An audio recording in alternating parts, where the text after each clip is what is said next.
Hello and welcome. We are live. Let me put my screen in the right place so I can see what's going on. We have a few people in the chat. Let me know when you're in the chat. Welcome. Oh, I've got my own thing up there. Now, how's it going, everybody? Who do we have in this chat? I know we have, excuse me, I think we have about 7 people waiting. Let's see. We got 3 coming in here. Let me know when y'all arrive.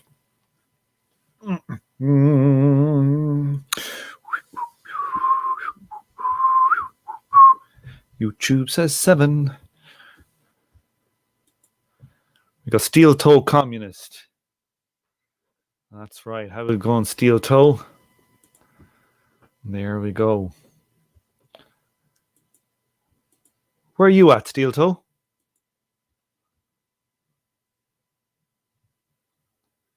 We'll wait now to a few here. We got Bjorn. Bjorn, how's it going? We got Norway. Yeah, so Steel Toe is Norway. Bjorn, I assume you're Sweden. Bjorn, I assume with a name like Bjorn. Yeah, it's more likely Sweden. I worked in Sweden for a little bit. I used to work for Ericsson. I used to go up and do a little bit of work. It was, I must say, it was a good company. God, my glasses are all mashed. Are they? They're after bent. Oh, geez, I need new glasses. God damn it. So how's everybody going? I suppose I'll just crack on, and we have 5 in there, so people are going to come. They're going to come. Let me see. Now, what have we been doing lately? I know I haven't done a stream for a few weeks. I've been meaning to do streams, but I've been very busy. So do a stream this week. Next week, we'll get a few of them out of the way. I have been reading. There's Lee now. Hi, howdy, Lee. I have been reading with Swampside. Like, this is actually not the book, but it's called this. This is a kind of a reimagining of the book. This book here called The Fundamental Principles of Communist Production and Distribution. And it's by, the original is by this guy called Jan Appel, who I must say I have never heard of before. And it is, I must say, it's probably one of the best kind of Marxist communist books I've ever read. It is really brilliant. I've been so shocked about how really amazing it is. I really recommend people to go on to Marxist.org. I'm going to post it in the chat so people can find it. On Marxist.org, read this goddamn book. It only takes, I don't know, it's probably only about 150 pages.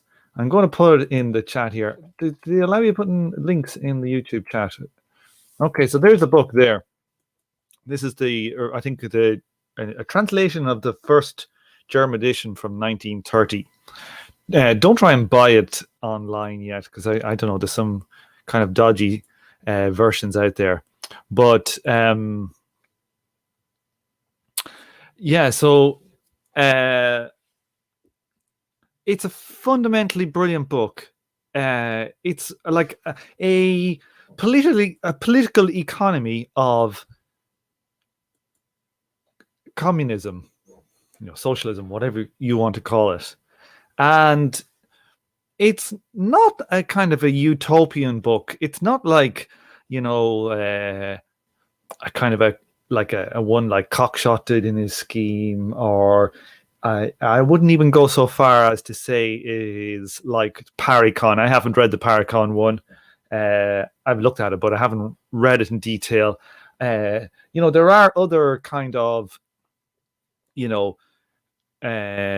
ideas of what a communist or socialist society would look like, a kind of blueprint type ones. This one is not really a blueprint, I don't think. It doesn't get into all the various mechanisms you might think could be used, or it doesn't make a case for all these different mechanisms. But what it does do is talk to the core underlying need for the structure of a communist society, for it to be communist, and it talks about the political economy. So it is essentially a kind of an expanded upon version of what Marx said in the Critique of the Gotha program. It's kind of an elaborated form, not to the extent that you're talking about there's this central committee and this one over here and this and the other, but it's just kind of teasing out what Marx said and what it means for a socialist or communist society. And it makes a very, very, very, I think, brilliant argument for the need for decentralization and the need for labor time planning, and shows how both when you do it in a way where the workers are in control and all the factories record everything, their labor hours that are going into their products, and products are priced based on their labor hours. And it details a little bit about how distribution works.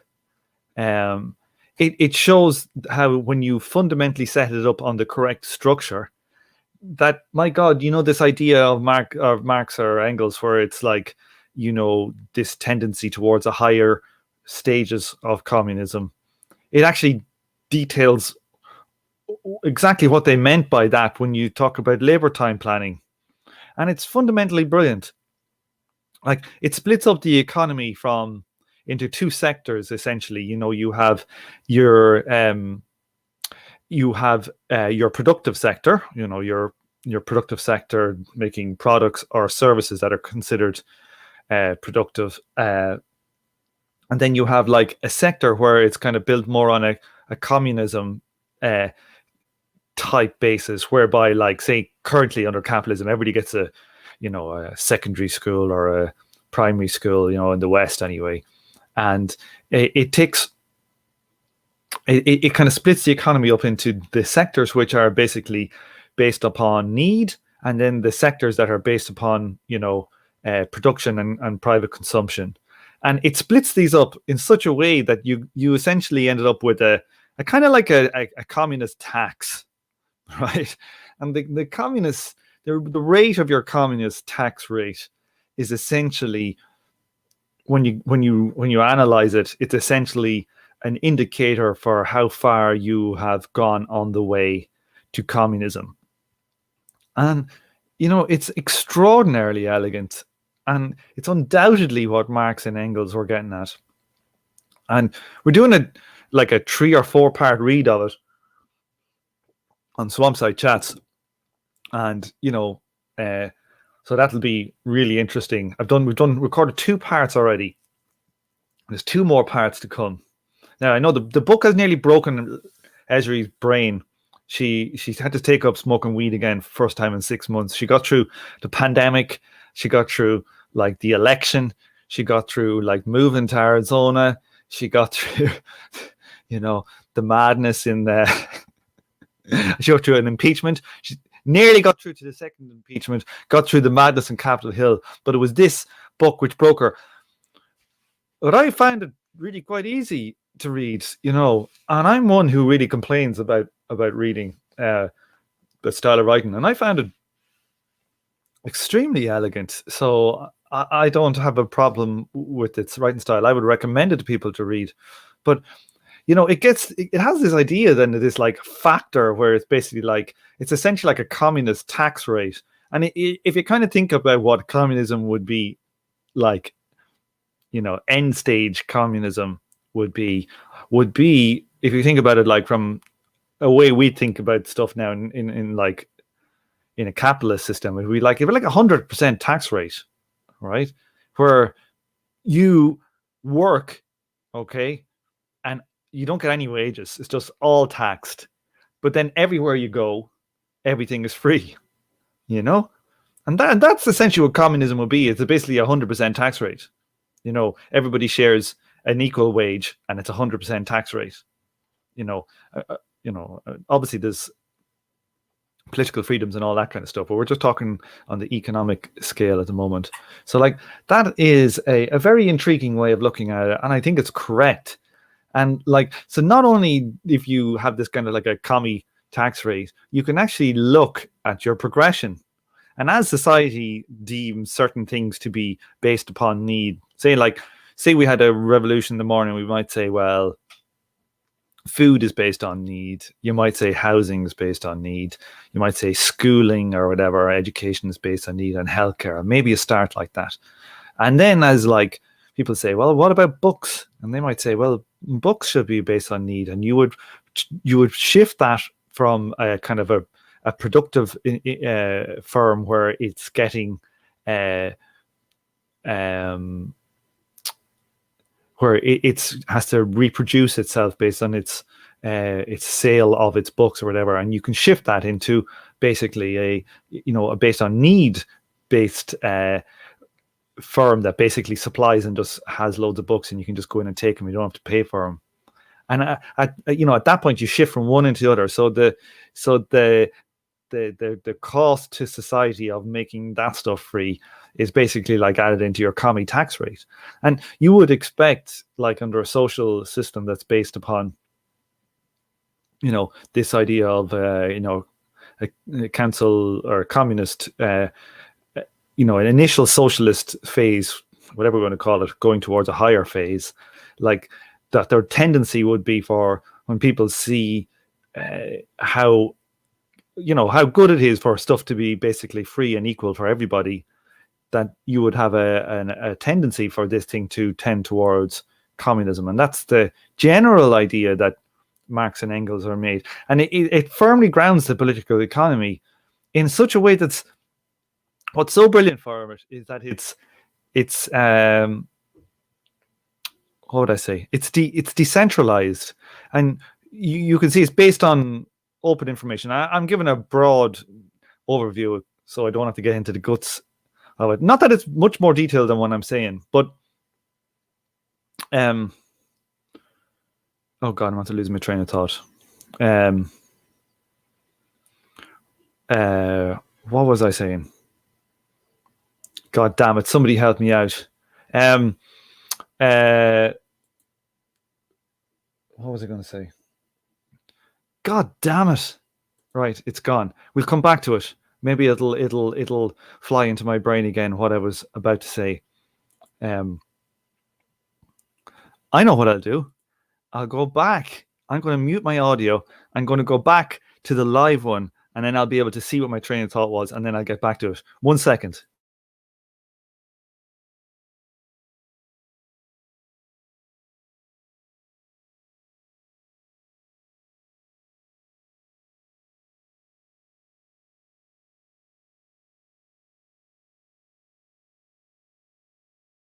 Yes, I know what I was talking about. It's the decentralized nature of it. Okay. And so one thing about the GIU guys, the General Intellect, Shane and Kyle, that have been doing the Brain of the Firm reading group, and the understanding of like cybernetic theory of like how you have elements of hierarchy and elements of decentralization, and the hierarchy is not a power relation. It's not like it's based on the biological system. It's not like that your higher order systems just have carte blanche to override everything. Like your brain can't override your heart system. So it can't say stop beating your heart. There's certain levels of decentralization, and the structure is, while there are hierarchy, it's not a strict power relation. And what's so amazing about the book here, this communist, the fundamental principles of communist production and distribution, is that it firmly squares with kind of cybernetic thinking, in that like its root basis is in the individual firms. Okay. And the people themselves in the firms, and at a slightly more higher level, the kind of council or whatever you want to call it, guild of similar firms, like shoemakers firm. They will have a guild. And at this level, they control everything. They control their own reproduction. They don't have anybody telling them what to do. And they don't need to have anybody telling them what to do. And the ability for labor time planning is that such that it allows everybody to understand their needs for reproduction. You understand exactly the amount of labor hours you need for your raw materials, for your fixed capital, and for your labor. And once you sell your goods and you get the value back in the market, whether it's from private consumption or whether it's from the more communist style stuff, the tax revenue, that's all you care about. So all you care about, it's kind of like capitalism. You just care about your own internals in your own firm, or slightly more widely in your own guild, which I won't get into. And that is enough which is amazing, because it mirrors the decentralization of required, in capitalism, where the firms operate independently. And here, the workers can operate their own thing independently. All they need to do is reproduce. They need to sell their stuff such that it reproduces the needs for their labor and their raw materials and stuff. So it puts all the decision making essentially on the day-to-day stuff right and bases in its core. And it's transparent. Everybody can see what this firm is bringing in. They can say they're spending this much on raw materials, this much on fixed capital, this much on labor, and here's their output, and here is the price of their output, which is averaged like an equivalent of a communist value theory, like a socially necessary labor time type thing, which they call the average social labor, I think. So it's so based in the root level. And I think it fundamentally describes exactly what Marx and Lenin, or not Lenin, we're going to get there, not Lenin, we're trying to get to. So I don't want to go on too much about it, because it's like you'll hear a better extemporation, what's that word? I can't remember. Discussion of it on Swampside Chats. But I would say that it's an amazing book. Now, when it comes to, like, I think that this is like the best book outside of Capital I've read, or outside of, I would think this is like the only book on communist social reproduction that I've come across, or communist political economy, that I think really works. And it doesn't get into the exact, well, this council has to talk to that council, and then you'll have a higher level here like that. It just gets at the very base core structure that is a prerequisite that will determine whether this thing is social, is a socialism or a communism or not. And not only that, in the book, he critiques kind of mercilessly all of the kind of SPD big wigs like Neurath, Kautsky, and he makes like predictions. Like, remember, he's writing this in 1923 to 25, and he was in prison. This guy was a goddamn badass. We're going to get to the badassery, but he made these predictions about what was going to happen to the Soviet system like 3 years into it, 3 years in. And he talked about how if you go towards a system where you've got bureaucratic elements deciding, like, if you don't do labor time planning, you end up with like deciding, like having targets and statistics about like essentially statistics about material outputs, physical outputs, and use them to decide what each person can get, and set prices on different things depending on what kind of policy the central planners want, and all this kind of stuff. And he basically lays out not a kind of a wishy-washy stuff. He makes out a very theoretical reason for why that won't work, and why it will end up with a system of social planning which sits above and dominates the people and does not come from the root up, and and will end, leads to a bureaucratic system, which he actually said state socialism, and then he says, well, state capitalism, and kind of bureaucratic nightmare. He basically lays it all out. It's a brilliant book.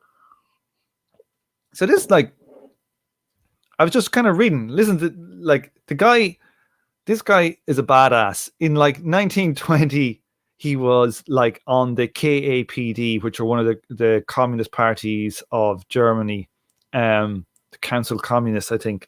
And he wanted to go to the third Congress of the Comintern, I think, and or the Third International. Wanted to go to one of these things in Russia, and he was in Germany in 1920.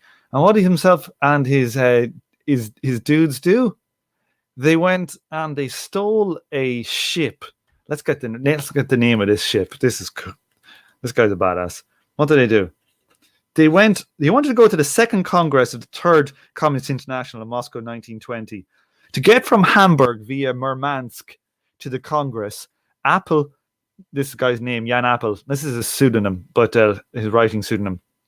Jan Appel kidnapped the fishing boat Senator Schroeder together with some comrades. Arriving in Moscow, Appel was granted a short meeting with Lenin to present the position of the KAPD. Lenin rejected the position of the KAPD. According to Appel, he did so by reading excerpts from the still unpublished manuscript Left-Wing Communism and Infantile Disorder. That kind of rocks. But it was a badass. And when he came back to Germany, he got sent to prison for a couple of years for stealing the boat. And he did time, and he during his time he wrote this. And when it comes down to it, I think that this stuff is Esri. This stuff is, Esri. I'm just talking about the fundamental. What the hell is it? The fundamental principle of communist production and distribution. It's. I consider myself a council communist now, in the sense of post a revolution. This is it. This is what we need to. This is what has to be done. I 100% consider myself a council communist, and I want cybernetics sitting in a thing that is developed under cybernetic principles. 100%. This book is brilliant. It's a work. I think it's a work of goddamn genius. I'm going to try and find this guy's. Oh god, there's my phone. I'm going to turn that off. I'm going to find this guy's. Try and find his autobiography. There is one up on Libcom. Now, these guys, the council communists. It seems like, I'm not an expert on the history of stuff, so somebody will come in now and tell me that I'm totally wrong. But it seems like that, they split, I think, from the Communist Party. So the KAPD was what he was in, split from the KPD. And the reason was that they thought that, basically, bourgeois politics was a disaster, that it just basically led to, the disasters of, the fall of the SPD and, all those problems. But I can totally understand why you would think that in the time, but I would still consider myself now to be more like a Marx, have Marx's approach that you need to take on the politics. It's like the fact that the SPD and those things devolved is not necessarily, I don't think in that case can be proved yet. History hasn't run that many times. It's not necessarily that the bourgeois form is what destroyed that party, or the possibility for a revolutionary communist party. I think that there were, I'm reading, Mike McNair mentioned this book when I interviewed him the last time. See, I always have about 9 books going and I never get to finish them all, so I'm trying to go through them all. He mentioned this one. It's called The World on Fire, the battle, what was it? 1919 and the battle with Bolshevism. Now, it's written by this guy who was like a BBC journalist, an ITV journalist. So it's about as horrendously establishment and anti-socialist communist as you can come across. So, but I don't know why Mike McNair mentioned it. I think because it's got some good research in there, and it's definitely interesting to read. But so I'm reading that, and we've done the revolutionary strategy thing for ages, and like Mike McNair was saying, like, oh well, the problem is not so much the party, but it's like essentially brings it back to combining in with the Lassallians with the Eisenkers. So like the Marxist wing of the Eisenkers and the Lassallians are those that were seeking a kind of what would we say? They were seeking a pact kind of between the more feudal elements and the workers to get maybe some reforms out of the capitalists, the bourgeoisie. So, like when you're reading in this, and and we see like what happens in 1918 when the German Revolution starts or whatever, it's like the actual tension that was in the basic contradiction that was there between the two politics that were joined together to make that SPD. That basic tension, and it's like most of these things, the contradictions, you know, when they come to a head when things are like white hot, and then they fracture again. And I think like the problem was essentially this coalition and how they built this coalition, and that's the original sin. Now, whether you can have a political communist party that will, in a bourgeois Western, say, or a developed, you know, a Germany in today's day, a Germany, France, Britain, Spain, Portugal, USA, Canada, New Zealand, Australia, Japan. I won't say China yet because it's probably not as developed, but whether you can have a communist party in the bourgeois political order that doesn't splinter or doesn't become basically anesthetized or whatever in the bourgeois political game, that's a question that has yet to be answered, because I think the original sin of the SPD is what played out in Jan Appel's time, and I personally think you need to combat. I think you need to combat in the political realm. I think if it's like seeding the air or the water, you know, it's like seeding the land, the air, or the sea in a battle. If you seed the sky in a war zone and you're only working on the ground, you know, you're seeding huge advantage. But the problem is how you do your politics. So can you resist? And I think like history's out in that, and I think you have to. I personally think you have to do it. It's like just because you did it all back assways, and you made key core hours, is not a reason to not do a thing. Like if I'm playing poker and I play in a certain aggressive style and I make an absolute error in it, I don't say I'm not going to do that strategy anymore. You say, oh look, I fucked this strategy up. I need to tweak this strategy, and that's the way I'm looking at it for now. I think if you don't like in the book as well, he seems to have a lot of time for the for anarchists, even though he slags them as well, because I think the cancel communism is as close to anarchism because if you're leaving the political realm out of combat and you're leaving parliamentary stuff aside, you kind of, it's like they got the political economy of anarchism or Marxism correct, but they like it's not a syndicalism where they keep money. It's something different. They've got, I think you got the political economy correct, but I still think like I can understand why they ditched the political party given their personal experiences at the time, but I still think that's much too early of a thing to do. It might have been a thing that you needed to split at that time because things were just so degenerated. But I feel like I just feel like this book is fantastic, really brilliant. Now, let's see here. What's going on in the chat? Okay, so I've gone on a very long rant there. I'm sorry for that rant. Yeah. I think this book needs to be printed. I think we need that 1930 edition. I'll buy the 1935 edition. I bought this one, Esri, as well. There's some really quite good stuff here about what Lenin said. Like,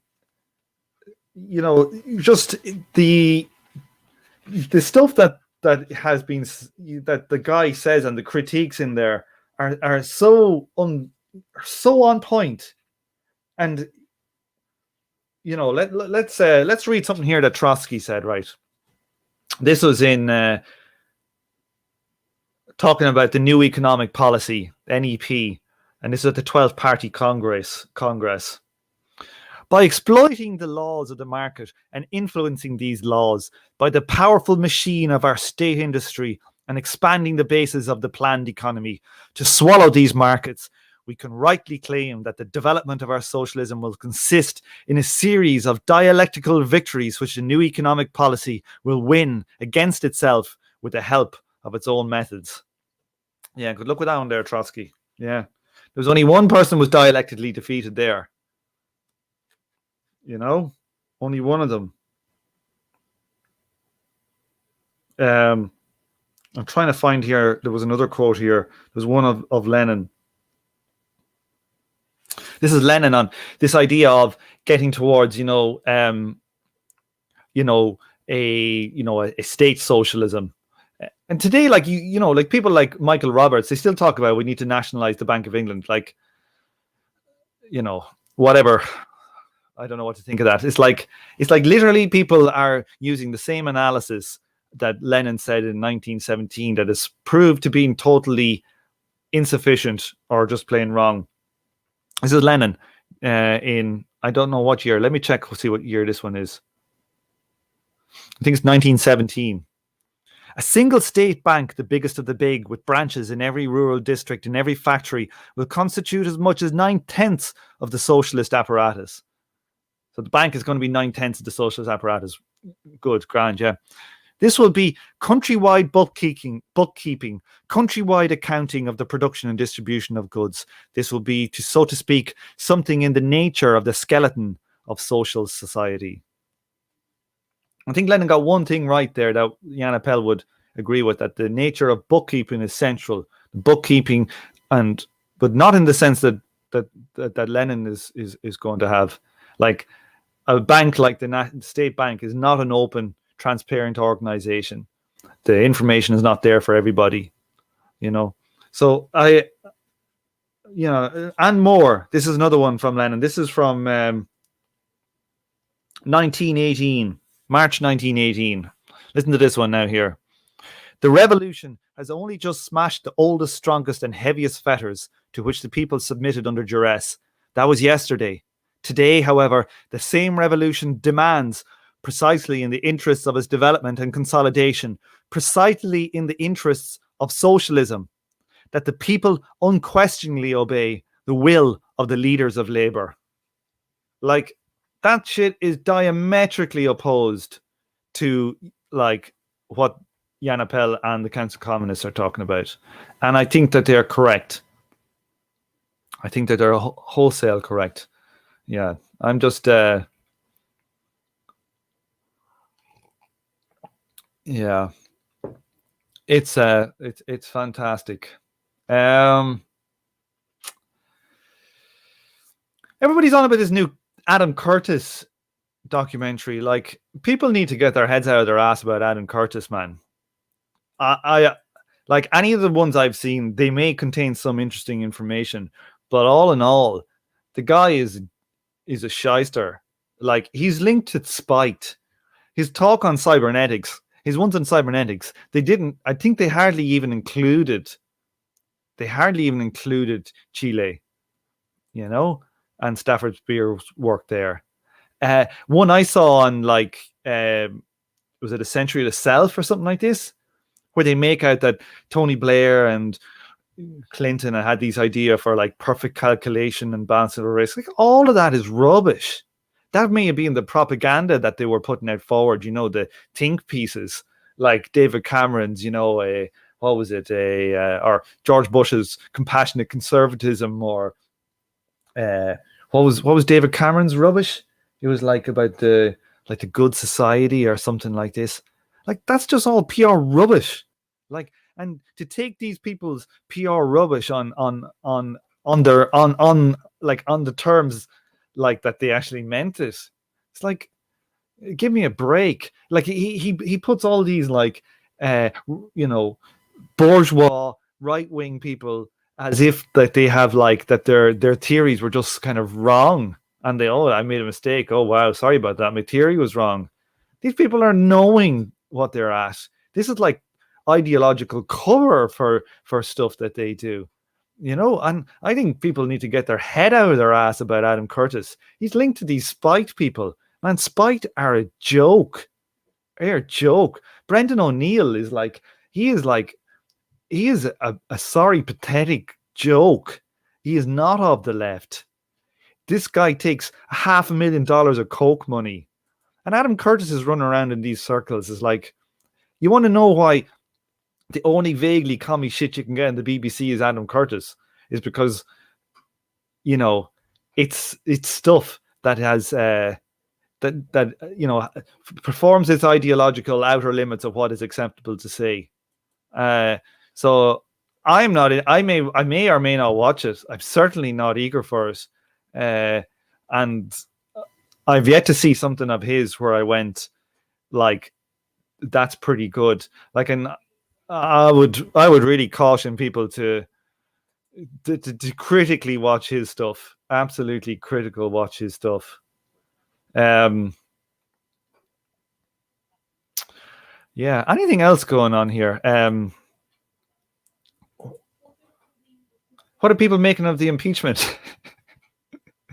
I must say I've been enjoying watching these videos of like Mitt Romney running, and legging it. That was quite funny. Like,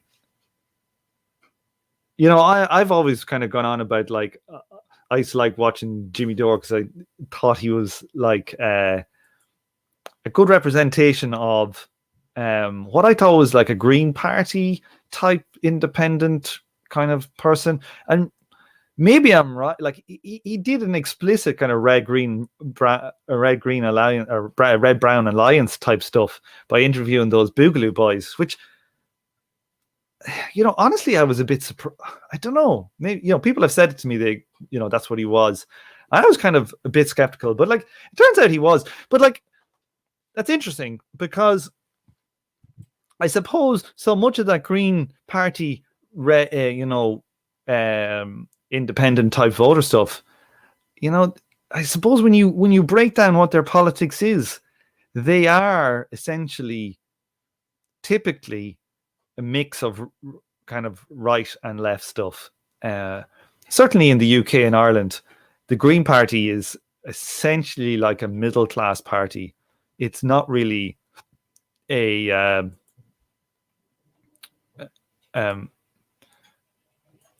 it's not really. Sorry, I just got a message there. It's not really It's not really in Ireland. It certainly is not a left-wing party. It likes to think it is, but really, it's a bourgeois middle-class party who want to have nice bicycles and bike lanes. That's what its politics is. So I'm not. When I think about it, I'm not that surprised. That's kind of where it went. But it is interesting that he literally went kind of red-brown alliance, and it seems to be there's quite a few of those. Like Glenn Greenwald has gone heavily down that wing. Like, we've seen this stuff on the people. Like, I think AOC should get attacked for like the crappy democratic bullshit, pretending to be a socialist stuff. But like, she shouldn't be attacked for saying she was in fear of her life of a mob inside Capitol Hill. Like, that is really bad analysis. And that is really like, I think that's showing like a real degeneration of that kind of Glenn Greenwald kind of. Well, I always kind of put him as a classical liberal, somebody who like, oh, why couldn't we just have like, critique the rulers and we can get a better set of overlords, like, oh, the good king. But I think he's like that analysis of his and Jimmy Dores and that, I think that's quite a lot more sinister. Like, if we look at the kind of in this book, I was reading this one, the World on Fire, the 1919 one, and you see like when things really heat up, you see these kind of tensions that in normal life they just kind of are like tensions, like say like your uncle's an asshole or something, he's a right-wing guy, but like, you just meet him on your Christmas or whatever, or a wedding or a funeral, and you just whatever. But like, say like you're living down the road from your uncle and he's like a reactionary asshole, and then there's like a civil war on and you're a commie, like then it's a totally different thing. That contradiction could become a thing where, oh, he never liked you and he's going to snitch on you and you're going to get iced. Like, that's like you think that's, oh, it's grand, it's just my right-wing uncle or something, but it's like it could actually play out under circumstances. It could actually be a real contradiction that ends up like zapping you in the ass. And honestly, with the kind of stuff you see around that Capitol Hill stuff and the kind of degeneration of American politics, and you see like these types that were like kind of thought of as respected kind of liberal journalists doing this kind of very dodgy analysis on like somebody like AOC, I would believe like there are politicians there that were shitting themselves. If there was people in my office and I was hiding in the toilet, I would be shitting myself. So I think that is a kind of a worrying sign for how the left is kind of, the left in America is starting to clarify these types of divisions. It's not a good indicator.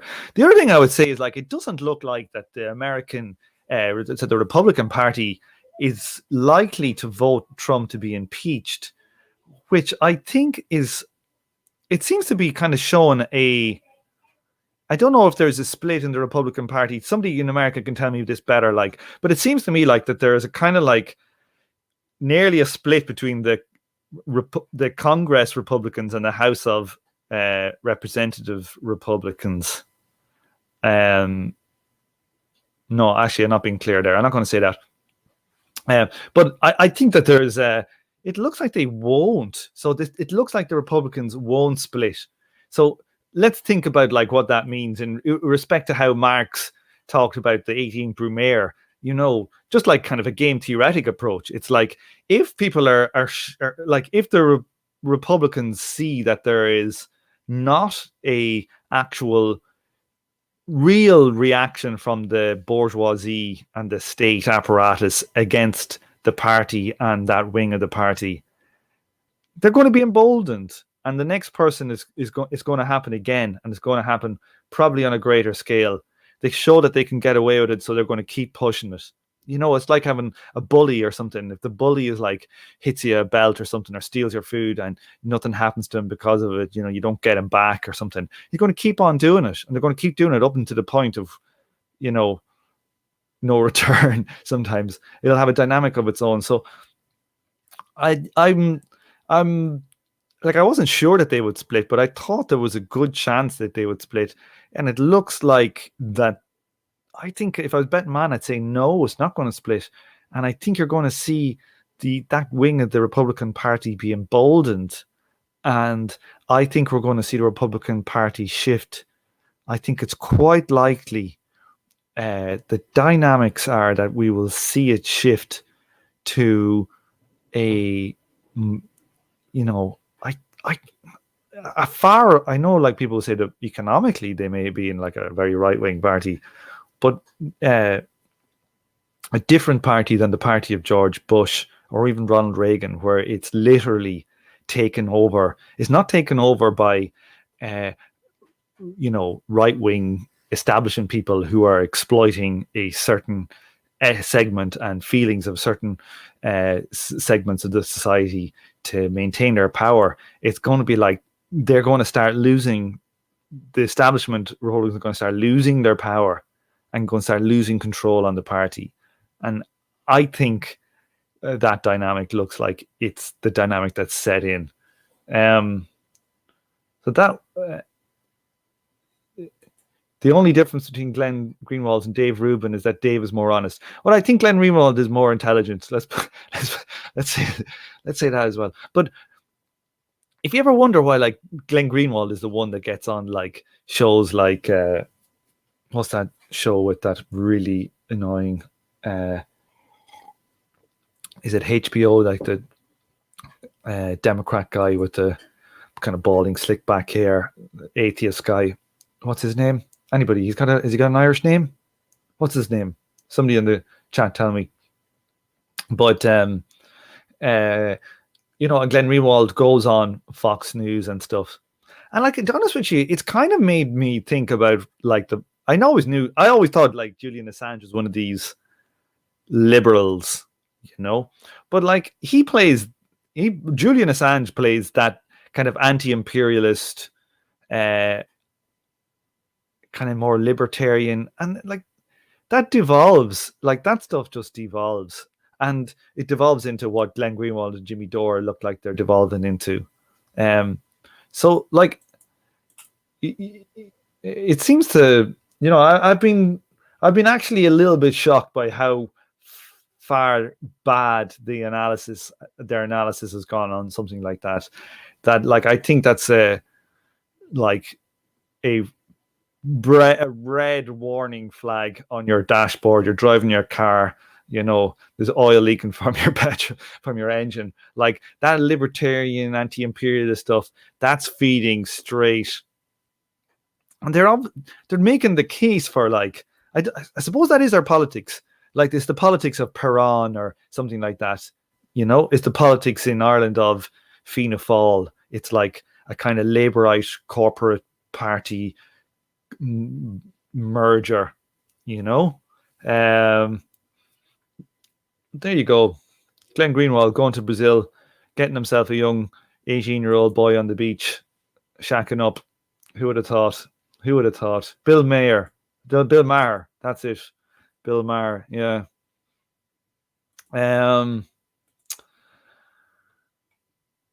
Yeah, anything else here? Yeah, so that was interesting. So I think like all of these things, it's kind of a bit crap. You always end up going back and agreeing with kind of Marx's take on a lot of stuff. It's kind of depressing, but with the cancel communist stuff. But a fundamentally brilliant book. Everybody should buy it. Like, if we can get a copy. Esri, have you been reading the copy of your copy, the one you bought? Is that a good copy? Because I read this during the week. I bought this one. It's really short, and it's kind of like just a discussion of some of the points in it. But I'd be interested to buy the version that you bought to see if it's as good as the one on Marxist.org. But everybody's got to read this book. My God, how can this be such a classic text and not be something I've ever heard of before until you put me onto it? I don't know. Like, that's, I suppose I can understand why no one has put me onto it. You've been reading the first edition, but did you not buy the second edition, Esri? You're reading the first edition online, but did you not buy that other version, like the second edition? Or is that the first is that the translation, the one you got of Marxists don't like it? Yeah. Kill all the engineers, kill all the Marxists. You know what I say. Anything else? Let me see here. I had a few things because I was supposed to do this one about 2 weeks ago, this live stream. So I have all these out of date stuff about Jimmy Dore and fucking crap like that.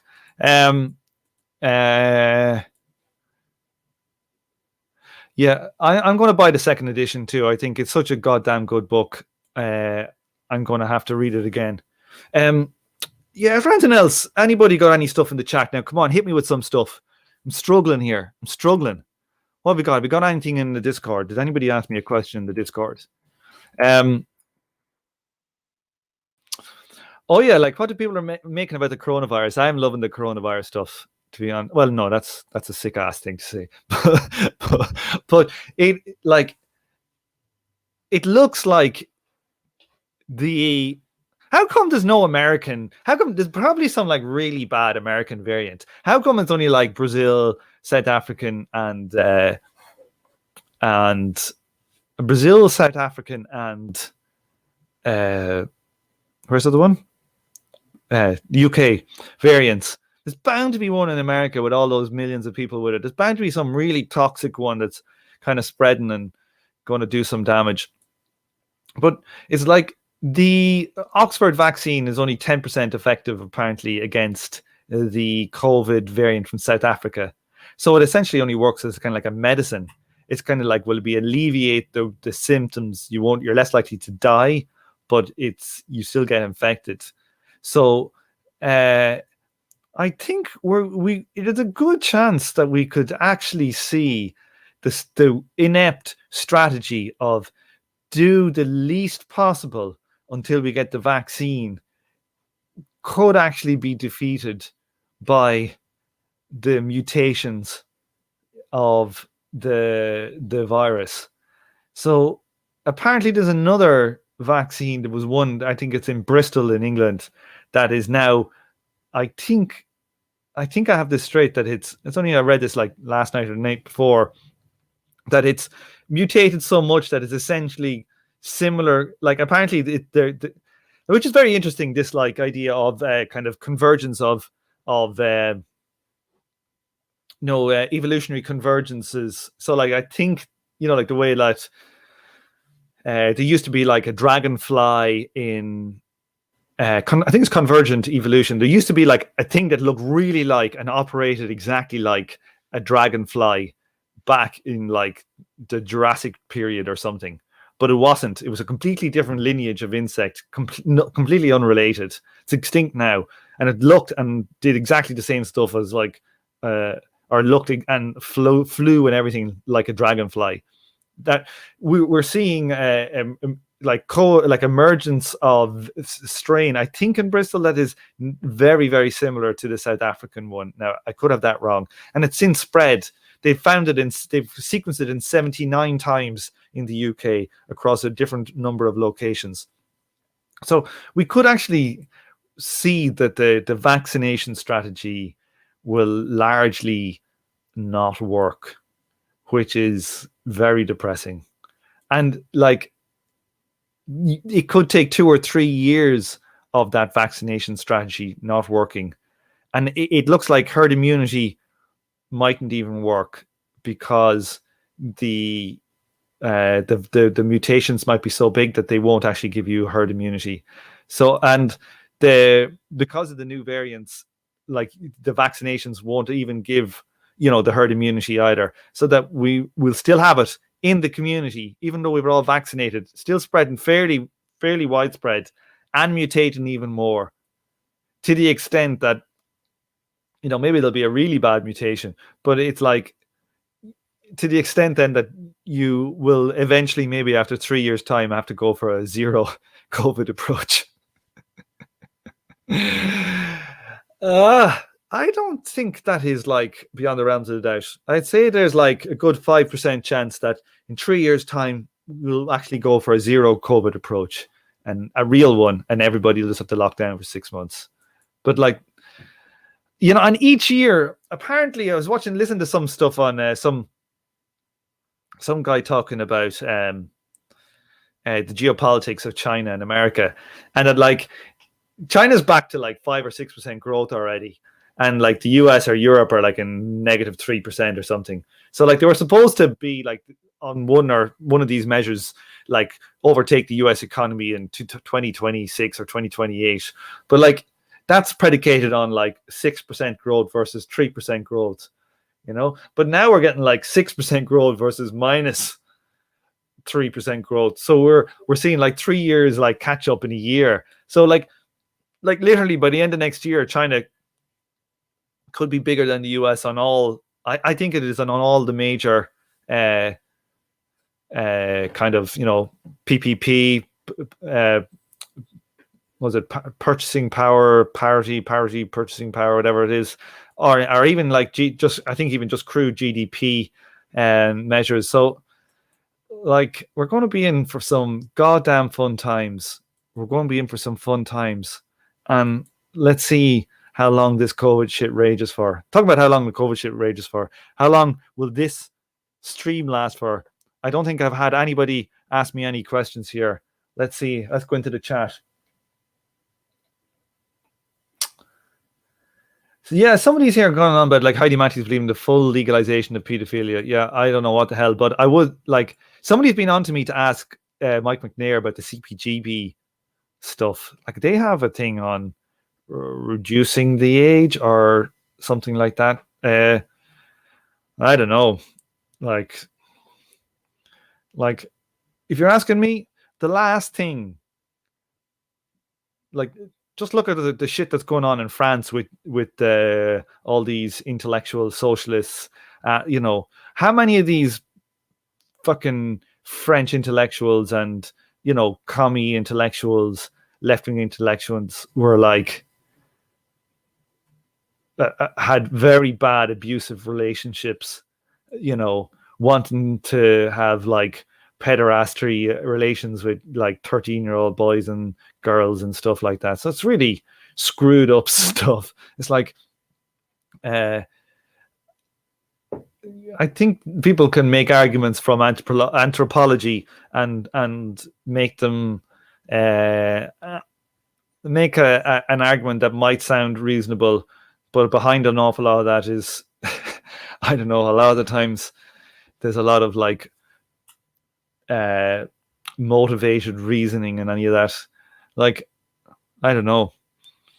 I wish I was getting some sex when I was like 16, let's put it that way, but I don't think I should have been getting it with like some 45-year-old intellectual taking advantage of you. Yeah, like it's the different vaccines. It depends on the vaccine. The Oxford AstraZeneca vaccine is only 10% effective. The other ones are more like they have a reduction in effectiveness. But the Oxford one is the one that can be stored at room temperature and can be produced at for like something like $1 a shot, and was supposed to be like the really good one for say developing countries and all that. So like that shot is essentially. It might just become that COVID becomes just a condition that is treated, and we all get COVID and we all become kind of screwed up, and it's just like just throw it on there with depression and cancer as one of these things. A Marxist analysis of Breaking Bad, Tom. Oh God, that'd be good. Myself and Precious. I've been watching Avatar. I listened to the show by Chapo on Avatar, and they were talking about how it's not a white knight story and all that stuff. And so I've never seen the film, so we went and we watched it. And my God, talking about bad analysis, and myself and Precious are actually going to do at least a 1-part or a 2-part show on like the bad gender, race, class politics in that film. And how like what would it? How could you look at that film and not say there's a white man complex? It's just like put a gun to my head if I ever make a bad critical analysis of a piece of art or film as saying like as that, you know. You cannot watch that and have knowledge of like the critiques of film and race and gender and class and stuff, and watch that film and say, oh no, this is really good. Yeah, this is like a Marxist film. We were watching it, like the first half of the film I kind of thought was pretty decent, and then the second half was like, you know, it had its problems, but like the second half was just like a shit show, let's just put it that way.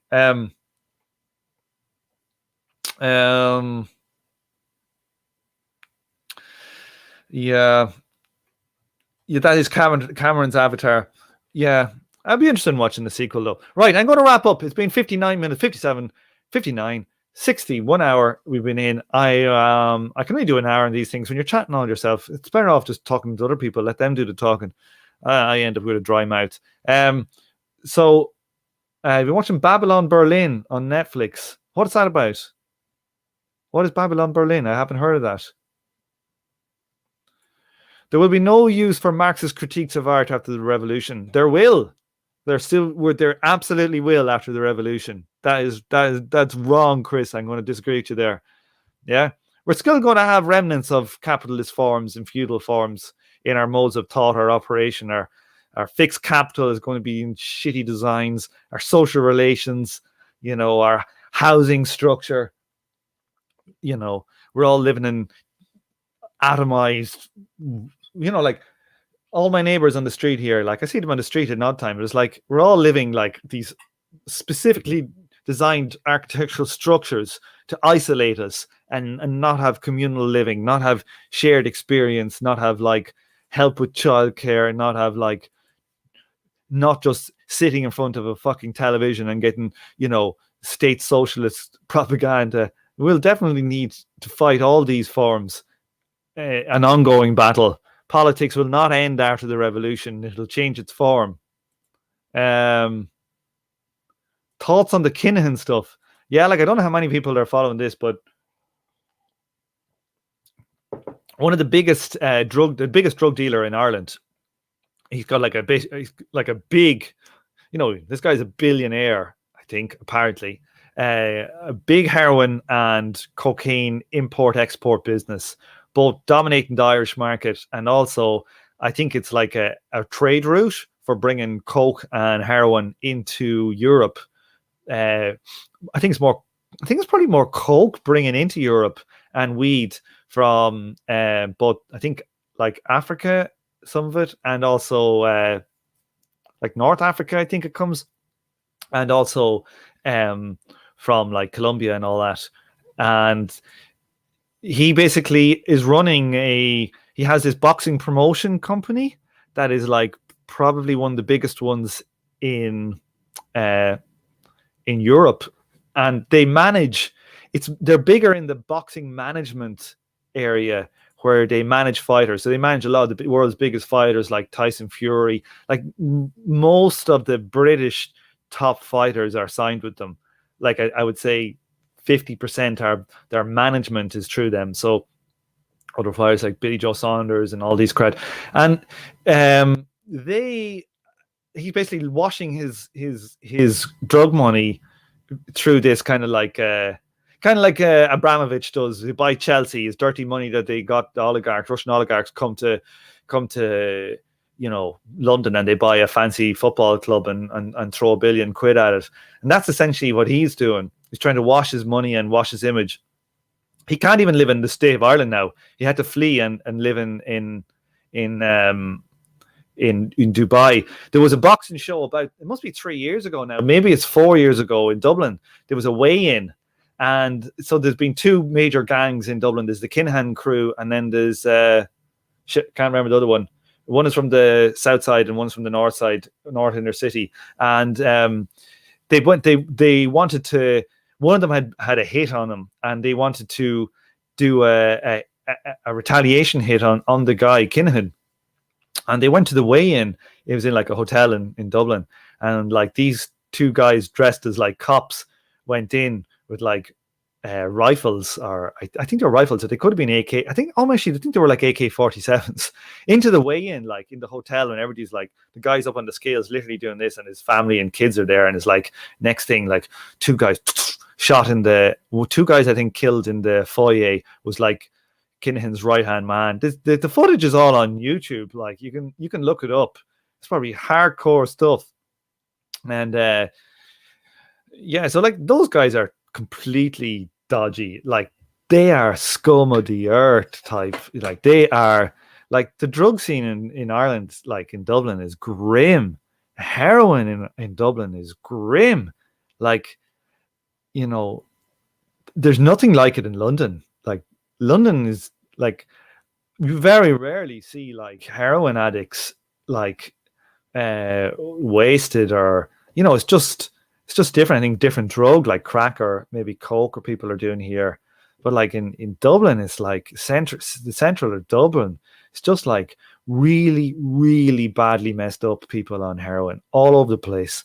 I think there's like 10,000 really bad heroin junkies in Dublin out of about 1 million. Like 10,000. I mean, chronic heroin addicts. It's super grim. And like then you got your middle class coke now on top of it. Like coke was not a thing in my time. It was like you took ease, or you took heroin. That was Dublin's drug scene. And like now I think it's like coke. Like you can be a heroin addict, right? But then or it's coke or pills, maybe MDMA powder. But back then it was like, it was just like all awash with heroin. So like it really, really, really dodgy bastards. And is it that different though from footballers earning all this money, taking the money from these Russian oligarchs and these like Paris Saint-Germain coming in and washing their money from Saudi Arabia or UAE with their fucking slave labor in UAE? So it's all pretty dodgy in the end. But like there's something particularly bad and nasty about these guys. There's a lot of bodies in Ireland. Like personally, a friend of mine's brother was killed in it. Yeah, a fella I lived with here in London, his brother disappeared, and they found his body a while after. So, these are not good people. So, any boxer who's associated with them in my books, scumbag. That's the way I look at it. I will not support any boxer who's Hutch. That's it. Yeah, the Hutches. Yeah, interesting story about this, Christopher. My old man, I might have mentioned before, he worked in a creamery. They used to create, do milk like 2 liters of milk, cream, pints of milk, bottles of milk, all that kind of stuff, cartons. And they used to supply milk to certain areas. Like they were basically based around where we are in Meath and the surrounding counties, but they did do some in Dublin as well. And they had like one guy who was, I think he was around it was Ballyfermot, actually. It was in Ballyfermot. And he was like a wholesaler. We would drive a truck up, Arctic truck with a whole load of milk, and he had some people doing like milkmen, going out in their milk carts or whatever and delivering to the States. But this guy, it turned out, was actually it turned out he was one of the kingpins in the Dublin heroin trade, and he was using the milk fans as a cover. So he would he could collect money. Wouldn't seem normal if he was collecting like money for the milk when they were selling the milk, and he was basically just selling like heroin at the same time. And he was like, I don't know if you remember.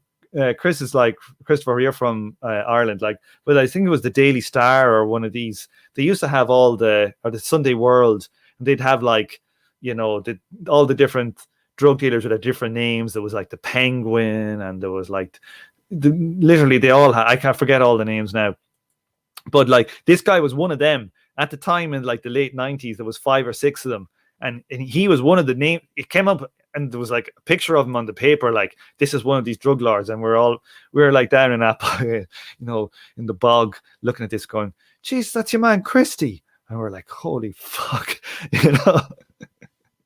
They got, there was some, yeah, if it's not the IRA where I worked, it was like the Dublin heroin drug lords, huh? Yeah, the General, the Monk. He might have been. There was the General, the Monk. The Penguin, I think he might have been the Penguin. I'll have to check it up. I have watched Breaking Bad. Breaking Bad was good, and it was kind of crap as well. The ending was really, really rubbish. Right, I'm going to go. It's over an hour. My voice is starting to break up. I'll leave yous and love yous.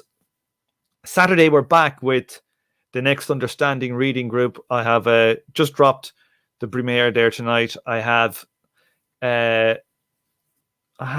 about 5 or 6 more episodes of premiere to go. I have about 4, 5, 6, maybe more episodes that I've kind of either recorded or planned to record in the tank, etc. So we're milling on. We're milling on.